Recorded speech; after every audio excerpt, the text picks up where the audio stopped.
Fala aí pessoal, beleza? Sejam bem-vindos a mais um módulo desse treinamento de Power BI com DAX.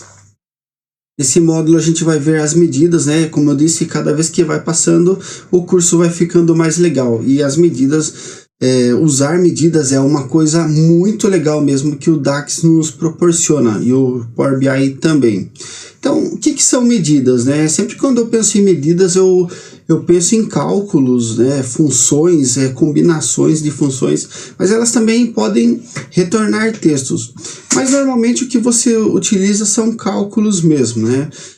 Então elas podem ser implícitas, eu vou mostrar para vocês aqui na sequência, que é quando, igual você fazer uma tabela dinâmica, que você basicamente pega um campo numérico, e coloca, por exemplo, categoria de produto, e aí coloca quanto vendeu daquela categoria, por exemplo. Então, quando você não faz nenhuma fórmula, é uma medida implícita, porque o próprio Power BI já está sumarizando seus dados, né, agregando eles e somando, fazendo um máximo, um mínimo, por exemplo, né? E tem as medidas explícitas. Essas medidas explícitas, aí sim são os cálculos que nós fazemos, igual esse exemplo que está aqui embaixo e que a gente já vai fazer também. E o que é legal das medidas explícitas e também as implícitas é que elas sofrem um contexto de filtro, ou seja, elas são influenciadas por filtros que estão na tela. Vamos ver na prática?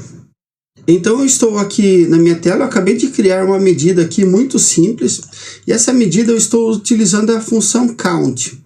A função count, o que ela precisa aqui? Vamos fazer junto ela novamente. Vamos supor que eu precise contar quantos itens eu tenho na minha ordem, na minha tabela ordens itens, por exemplo.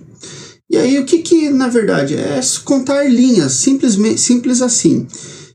Igual no Excel, por exemplo. Então, o que você pode fazer? Você pode vir simplesmente, tem a função count, e eu vou ter que digitar aqui, ó, o column name, é o nome da coluna que está na tabela que eu desejo contar. Então, eu sei aqui que é a minha tabela F orders item, então eu vou digitar aqui F orders item, e aí eu vou procurar.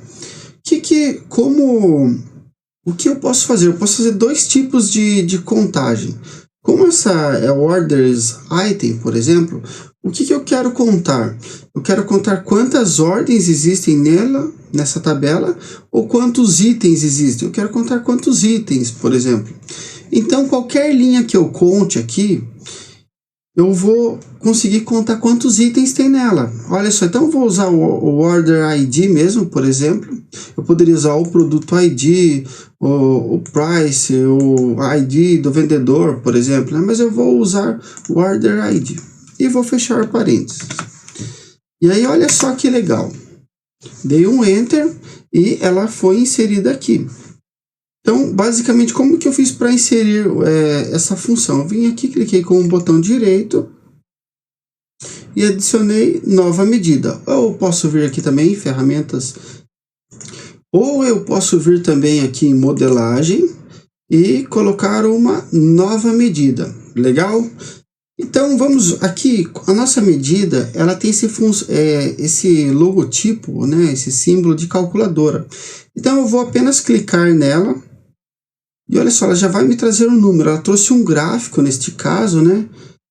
Então, se eu vir aqui nos meus visuais e escolher, por exemplo, um cartão, eu tenho o total dela. Aqui ele colocou, no caso, uma unidade de medida que eu não quero. Eu vou remover ela aqui no formato. Então, eu vou vir em rótulos de dados. Opa, rótulos de dados está aqui em cima. Unidades de medida, nenhum. Beleza. E para eu conseguir visualizar, vamos colocar um separador decimal aqui. Eu clico aqui na medida, olha só, no nome da medida. E aí ele já abre aqui as ferramentas de medida para mim, né? Eu vou vir simplesmente aqui e colocar aqui nesse ponto. Aí ele fica muito bom. Se eu quisesse colocar casa decimal, também é possível aqui do lado. Legal, mas não vai ser necessário. Então, voltando à nossa apresentação, Que contexto de filtro ela está sofrendo aqui? Nenhum, porque simplesmente eu não tenho nenhum filtro influenciando ela. Tá bom, vamos fazer o seguinte, então, na nossa tabela calendário, vamos ver aqui, de calendário, eu vou pegar o ano, olha só, ano tá como year. Vou puxar ele aqui numa tabelinha, você vê que ele está numa tabela. Eu vou transformar essa tabela em uma matriz, que é igual à tabela dinâmica mesmo. E agora eu vou puxar o valor que a gente deixou lá em produto, orders items. Cadê orders item? E vou pegar ela, eu posso ou arrastar aqui simplesmente, ou trazer exatamente aqui em valores. Porque é basicamente uma tabela dinâmica, que é um conceito de matriz. E aí, olha só, quando eu não estava influenciando ela por nada, ela tinha os 112.650 itens, que é a quantidade, né? A quantidade de linhas que ele contou. Mas olha só, agora que eu tenho ele por mês, vamos aumentar esse valor aqui para ficar melhor para visualizar. Sempre que eu utilizar valores, pessoal, de tabela, coloca pelo menos 12 e 15 para o pessoal ver mesmo, né? Então, o que eu tenho aqui? Eu tenho aqui em 2016 370, 2017 50 mil e em 2018 61.416, assim por diante. Então, que filtro que ele está sofrendo aqui, pessoal? Ele está sofrendo esse filtro do ano aqui. Ah, mas poderia sofrer mais algum filtro além desse, por exemplo? Poderia, olha só. Na própria tabela calendário, eu posso colocar, por exemplo, o mês. Quer ver? Vamos colocar aqui, mês. Month name, mês abreviado. Deixa eu só corrigir aqui primeiro. Ele criou uma hierarquia aqui para mim sem querer. Vamos simplesmente apagar essa hierarquia. Deseja sim. Apaguei a hierarquia. Porque eu soltei ela aqui fora do lugar. Então vamos ver aqui em colunas, eu posso colocar simplesmente o mês abreviado. Olha que legal. Aí qual que é o problema aqui? É que ele não está em ordem cronológica os meses, né? Se você não sabe como corrigir isso ainda, vamos agora aqui em dados. Vamos procurar a nossa tabela de calendário. E agora, onde está o mês abreviado, eu vou ordenar ele de acordo com o número do mês. Então, eu tenho o número do mês aqui, month. Então, eu vou vir aqui, classificar essa tabela, essa coluna selecionada, classificar ela aqui pelo month, que é o número do mês. Certo, vamos ver se deu certo agora. Processou, voltei no meu relatório, ele continua errado, né? Não, agora já está correto. Legal, muito bom. Agora sim, pessoal. Então, se eu pegar a soma de tudo isso, é a mesma coisa aqui. Mas se eu pegar, por exemplo, pensando só em janeiro, olha, ele tem o janeiro dos 2 anos aqui. Qual que é o valor dele aqui? 9.163. Mas só janeiro de 2017, 955. Ou seja, ele está sendo influenciado aqui por 2 colunas, ou que podemos chamar de 2 filtros também, que é o ano e o mês. Vocês conseguem perceber qual que é a diferença disso para isso?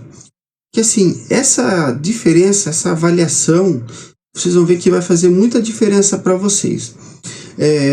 Então, o que a gente vai fazer?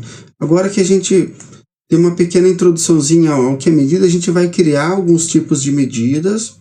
Depois vamos criar uma tabela de medidas e eu vou explicando e dando dica para vocês também. Vocês vão ver que é simples, parece muito com Excel, mas tem algumas diferenças. Por exemplo, quando a gente estava em coluna calculada, vamos voltar aqui em produtos, por exemplo, que é onde nós criamos alguns cálculos, né? Então, por exemplo, o produto, ele sempre tem um contexto de linha. uma coluna calculada sempre tem um contexto de linha. Por quê? Porque ela sempre vai utilizar apenas, o valor dela sempre vai estar apenas em uma linha, ela nunca vai ser influenciada por filtros, por exemplo. Já uma medida, ela conta valores da coluna inteira. Ela conta, ela soma, então ela utiliza os valores da coluna. Enquanto a coluna calculada, ela coloca aquele valor apenas naquela linha, ou seja, ela nunca vai sofrer influência de um filtro, por exemplo. Já a medida, ela vai sofrer. Por exemplo, aqui eu contei os itens da ordem, mas eu dividi eles, eu apliquei neles um contexto de mês aqui, né? Eu coloquei o ano, coloquei o mês, e esse ano e mês, esses campos influenciaram o valor, entendeu? Então, o que acontece? Basicamente, eu tenho uma medida que eu estou contando em uma tabela, porém eu queria ver ela por ano e mês, por exemplo. E aí, então, esse conto ele foi subdividido, assim como você faz numa tabela dinâmica. Se você não conhece, não tem problema. Utilizando no treinamento, você vai ver que vai ficar cada vez mais fácil, mesmo que você já não tenha esse conhecimento em Excel. Ok? Então, até a próxima aula, pessoal.